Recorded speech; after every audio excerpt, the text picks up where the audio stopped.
The fuel control unit is located under the trim panel on the rear of the trunk area, red arrow.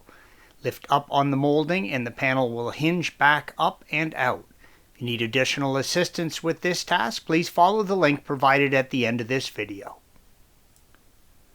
The control unit is located on the back of the front trunk sheet metal and indicated by a red arrow. Use a 13mm socket and remove the two nuts holding the control unit and bracket to the chassis, red arrow. Slide the control unit off of the studs and release the wiring connection clip, red arrow, and separate the connection. The new unit should come attached to the mounting bracket. Installation is the reverse of removal. Thanks for watching. Be sure to subscribe to our channel and check out another video in this series.